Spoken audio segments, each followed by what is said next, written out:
Today, we're diving into the story of how one of history's greatest powers, the Han Dynasty, completely collapsed and how it became an empire of ash. Let's start with something haunting. It's the year 27 AD, and a poet named Cao Zi has just returned to his hometown, the once glorious capital of Luoyang. And what he sees there pulls these words from him. "I do not see elders from former days. I only see young men." Just think about that. An entire generation just gone. You see, for centuries, Luoyang wasn't just a city, it was a jewel. It had these beautiful leafy avenues, palaces that gleamed with bronze statues. But when Cao Ji looked down from the mountains, all he saw was a blackened ruin. Where palaces once stood, now it was just thorns and brambles shooting up to the sky. He was literally watching the death of a 400-year golden age. And that really brings us to the big question, right? How does a civilization this powerful, one that commanded millions of people, a rival to the Roman Empire, how does it just burn to the ground? Well, that's what we're here to figure out. Okay, so to understand how it all fell apart, we first got to look at how this golden age was even built in the first place.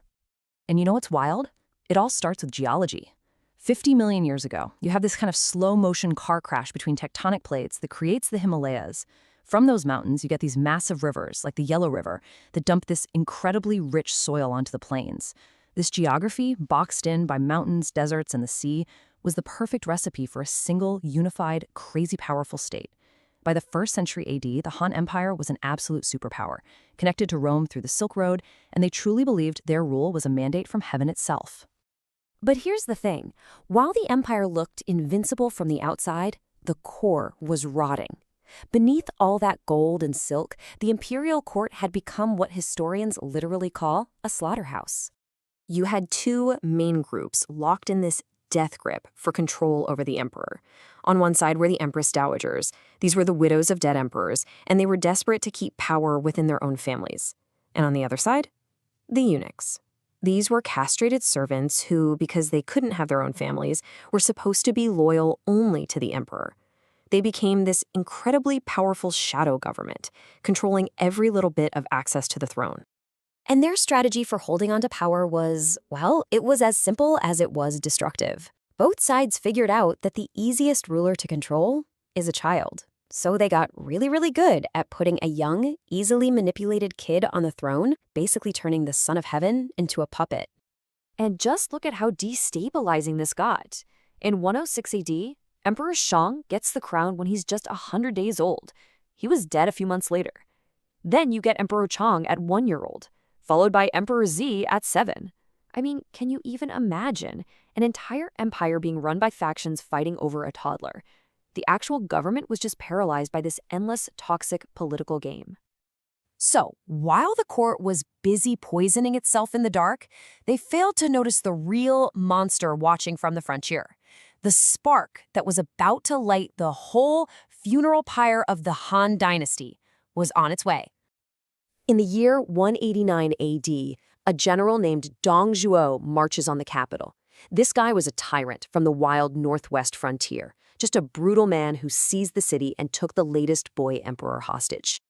So naturally, a coalition of other warlords rises up to challenge him. But instead of fighting them, Dong Zhuo makes a decision that changes Chinese history forever. He decides to retreat, but he swears he's going to leave absolutely nothing behind for his enemies. He gives one single terrifying order: burn it all to the ground. His soldiers stormed the capital, Luoyang, and set it on fire. And the main target of their fury was the imperial library. The result? 96%. 96% of the empire's entire collection of books, we're talking centuries of knowledge, was destroyed. The soldiers used these priceless silk scrolls as torches and even as nose wipes. Generations of history, art, and philosophy just vanished in a single night. And the destruction didn't even stop there. Dong Zhuo melted down the city's massive sacred bronze statues to make cheap, worthless coins. This sent the economy into an absolute freefall. For days, the fires of the capital lit up the night sky. It was a funeral pyre for a golden age.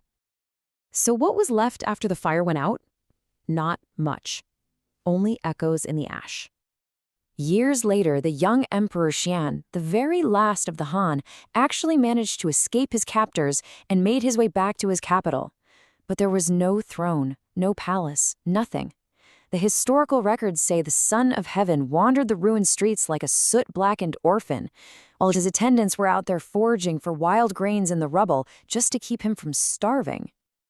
This is the world that our poet Cao Ji returned to. The destruction was so total, he couldn't even recognize the streets of his own childhood home. His world had been literally completely erased. The Han Dynasty was over. What followed was a period of brutal civil war. It perfectly proves that famous Chinese proverb, "The empire long divided must unite, long united must divide."